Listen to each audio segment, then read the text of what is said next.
Pernah tak anda terfikir, macam mana seseorang yang dah confirm dijamin syurga, tapi pengakhiran hidupnya boleh jadi begitu tragis? Hari ini, kita akan selami kisah Saidina Uthman ibn Affan, khalifah ketiga, yang kehidupannya, Masya Allah, penuh dengan pengajaran.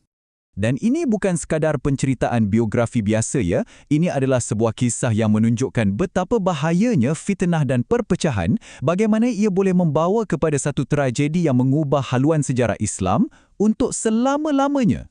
Okey, untuk betul-betul faham legasi Saidina Uthman, kita kena buat sesuatu yang agak luar biasa sikit. Kita kena mula dari pengakhiran hidup beliau. Ya, kita mulakan dengan satu peristiwa besar yang dikenali sebagai Al-Fitnatul Kubra atau fitnah terbesar. Peristiwa inilah yang jadi macam pencetus, macam domino efek yang memulakan rantaian konflik berdarah. Dan semuanya bermula dengan pembunuhan seorang lelaki yang takdirnya, percaya atau tidak, telah pun diramalkan bertahun-tahun sebelumnya. Jom, kita undur masa sekejap. Kita kembali ke satu detik yang sangat penting bersama Nabi Muhammad SAW. Satu detik di mana takdir beberapa sahabat terdekat baginda seolah-olah telah dilakarkan. Cuba bayangkan situasi ini. Satu hari, Saidina Abu Bakar, sahabat paling setia Nabi, menerima khabar gembira yang diimpikan oleh setiap orang Islam. Jaminan masuk syurga. Allahu Akbar. Kemudian, datang pula giliran Saidina Umar yang kita kenal dengan ketegasannya. Beliau pun turut menerima janji yang sama. Nampak tak? Ada satu corak yang sangat menggembirakan mula terbentuk di sini. Tapi, bila tiba giliran Saidina Uthman, janji syurga itu datang dengan satu bayangan yang agak mengerunkan. Sebuah bala, sebuah ujian besar yang akan menimpanya. Cuba letakkan diri anda di tempat beliau masa itu.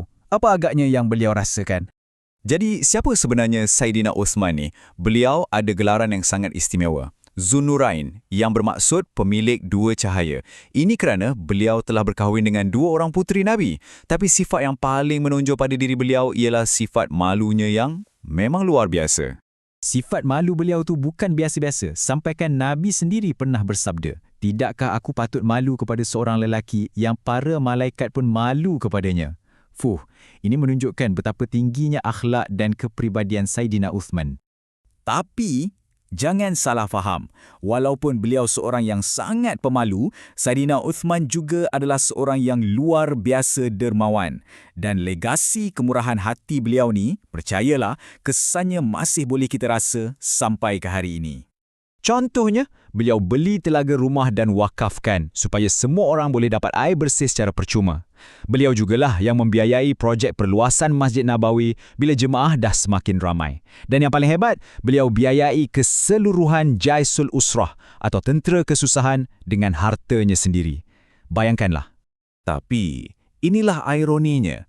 Walaupun dengan semua jasa dan pengorbanan yang tak terkira tu, pemerintahan beliau selama 12 tahun dicemari dengan tuduhan-tuduhan. Tuduhan paling popular, kronisme. Kononnya beliau melantik ahli keluarga sendiri. Walhal, catatan sejarah yang sahih membuktikan sebaliknya. Fitnah-fitnah inilah yang akhirnya memuncak macam api yang disiram minyak. Ia membawa kepada satu tragedi. Para pemberontak yang dah termakan dengan berita-berita palsu bertindak mengepung rumah Saidina Uthman.